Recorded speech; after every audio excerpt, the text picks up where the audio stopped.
नमस्कार साथियों, स्वागत है आपका हमारे यूट्यूब चैनल पर। साथियों, मुख्यमंत्री अनुप्रीत कोचिंग योजना स्टार्ट हो चुके हैं फोरम। मुख्यमंत्री अनुप्रीत कोचिंग योजना में अगर आप भी लाभ लेना चाहते हैं इस कोचिंग योजना का, फ्री कोचिंग करवाई जाएगी और क्या क्या इसमें डॉक्यूमेंट्स चाहिए, क्या क्या इसमें प्रोसेसिंग होगी, संपूर्ण जानकारी हम इस वीडियो के माध्यम से बताएंगे कि लास्ट डेट कब है आपको ऑनलाइन आवेदन की। तो संपूर्ण बातें ध्यान से सुने। कितने विद्यार्थियों को मिलेगा मौका? साथियों, 30,000 प्लस विद्यार्थियों को इसमें मौका मिलेगा और वो विद्यार्थियों को मौका मिलेगा जिनके माता पिता सरकारी गवर्नमेंट एम्प्लॉय नहीं होंगे, यानी बेरोजगार बच्चे हैं और जिनके माता पिता खेती बाड़ी करते हैं या मजदूरी करते हैं, उनके लिए ये कोचिंग व्यवस्था दी गई है सरकार के द्वारा। साथियों, फ्री ये व्यवस्था रहेगी आपकी और इससे पहले भी कई बार ये मुख्यमंत्री अनुप्रीत कोचिंग योजनाओं से लोगों को स्टूडेंटों को फ़ायदा मिला है। और देखेंगे परीक्षाओं की कराई जाएगी कोचिंग, कौन कौन सी आप परीक्षाओं की तैयारी कर सकते हैं। आईएएस, आरएएस, सब इंस्पेक्टर, पटवारी, कनिष्क सहायक, रीट और इंजीनियरिंग एंड मेडिकल वाले बच्चों को भी विशेष इसमें वरीयता दी गई है कि इंजीनियरिंग और मेडिकल, पहले क्या होता था कि साथियों पहले क्या होता था कि इंजीनियरिंग और मेडिकल वाले स्टूडेंटों को इसमें वरीयता नहीं दी गई थी। ये सब जिसने कंपटीशन के, जो भी बच्चे कंपटीशन की तैयारी कर रहे हैं, राजस्थान जो भी एग्ज़ाम होता है, वीडियो, पटवार, ग्राम सेवक और सीईटी वगैरह की, ये सभी की तैयारी करवाई जाती थी, पर इंजीनियरिंग और मेडिकल की तैयारी नहीं करवाई जाती। तो साथियों, अब की बार आप दोस्तों के लिए विशेष मौका है। जो साथी पीएमटी, AIEEE और बीटेक, एमटेक या पॉलिटेक्निक, ITI, गवर्नमेंट की तैयारी कर रहा है, उसके लिए विशेष आपको ये कोचिंग दी गई है। तो कोचिंग कैसे कैसे है, सब संपूर्ण जानकारी हम आपको बताते हैं। क्या क्या इसमें आपको लाभ मिलने वाला है, हॉस्टल की व्यवस्था मिलेगी या नहीं मिलेगी, कहाँ पे आपको कोचिंग मिलेगी, संपूर्ण जानकारी हम बताएंगे। देखें साथियों, आपके लिए विशेष CM अनुप्रीत कोचिंग योजना, और इस कोचिंग योजना में आवेदन 10 तक होंगे आवेदन, यानी कि 10 फरवरी तक आवेदन होंगे। तो आपके पास अभी टाइम है थोड़ा बहुत, तो आप आज 3 फरवरी है, इसके बाद रेगुलर आपका आवेदन होंगे 10 फरवरी तक और डेट भी आगे बढ़ सकती है इसकी। तो कोर्स कौन कौन से होंगे उसके बारे में हम जानकारी लेते हैं। प्रोफेशनल कोर्स व प्रतियोगी परीक्षा की तैयारी के लिए मिलती है मदद। आप स्टूडेंट प्रोफेशनल कोर्स भी कर सकते हैं और प्रतियोगी परीक्षा की तैयारी के लिए मिलती है मदद। तो जिसमें आपका क्या रहने वाला है वो देखिए। आगे हम बात करने वाले हैं साथियों, विभिन्न प्रोफेशनल कोर्स की प्रवेश परीक्षा और प्रतियोगी परीक्षा तैयारी करने वाले अभ्यर्थियों के लिए अच्छी खबर है। प्रोफेशनल कोर्स में कौन सा कोर्स आता है, जैसे आपका BSTC हुई और बीएड हुई, एमएड हुई, वो आता है। अच्छी खबर, शनिवार से मुख्यमंत्री अनुप्रीत कोचिंग योजना के लिए ऑनलाइन आवेदन शुरू हो गए हैं। ठीक है भाई, अभ्यर्थी स्वयं की SSO ID, आपने SSO ID बनवा रखी होगी, उस पर जाके आप आवेदन भर सकते हैं। या SSO ID जैसे आप पोर्टल खोलोगे तो उसमें आपको SJA, SJMS, SMS ऐप या ई मित्र से 10 फरवरी तक आवेदन कर सकते हैं। ये एक ऐप है, उसमें आप आवेदन करवा सकते हैं। किसी भी ई मित्र, नज़दीकी ई मित्र से आप जाकर वहाँ पे आवेदन करवा लें। राजस्थान के मूल निवासी जैसे SC, ST, OBC, अति पिछड़ा वर्ग, EWS, अल्पसंख्यक वर्ग तथा विशेष योग्य पात्र हैं, सभी कैंडिडेट इसमें भर सकते हैं।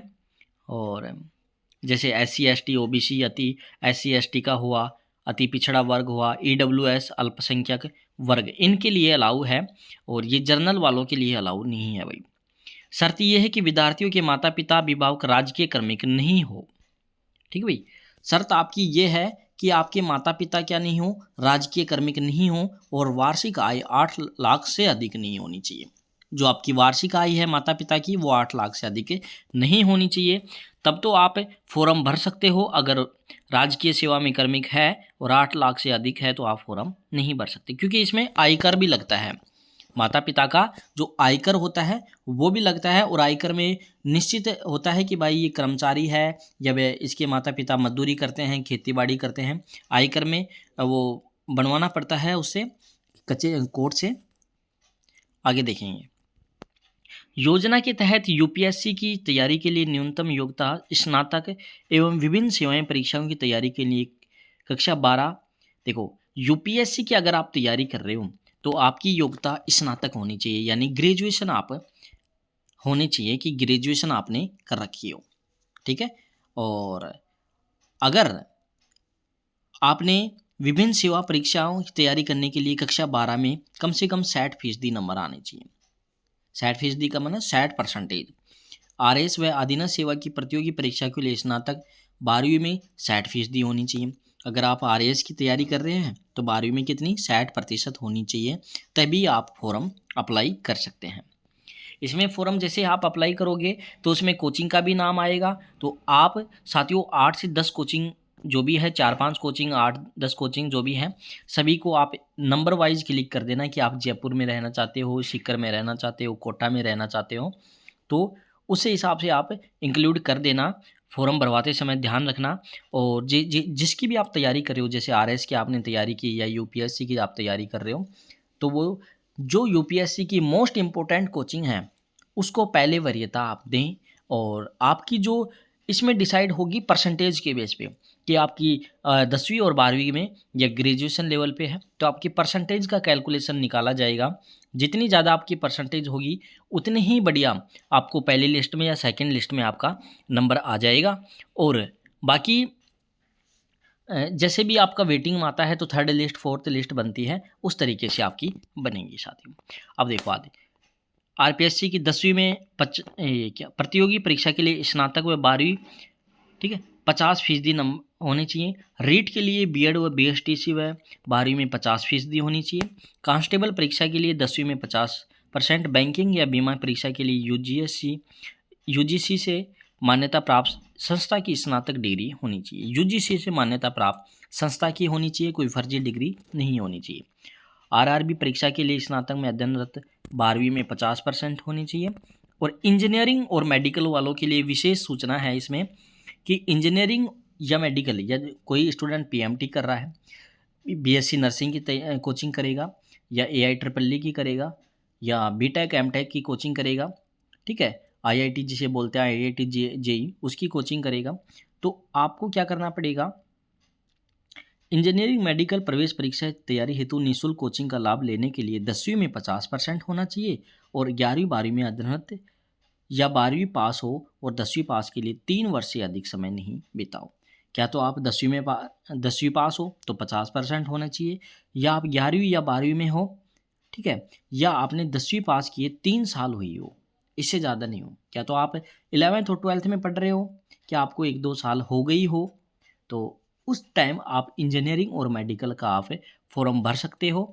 ऐसा नहीं है कि आपने 11th 12th किए 5 साल हो गई, 7 साल की हो गई या 10 साल हो गई, फिर आप इंजीनियरिंग या मेडिकल का फॉर्म भर रहे हो तो आपका रिजेक्ट हो जाएगा। ये उन बच्चों के लिए है इंजीनियरिंग और मेडिकल वाला कोचिंग, कि जैसे ही आप तैयारी कर रहे हो किसकी, 11th में हो या 12th में हो, तो आप फॉर्म भर सकते हो, और नहीं तो आप इसका फॉर्म नहीं भर सकते, ठीक है। ये आपकी विशेष सूचना थी।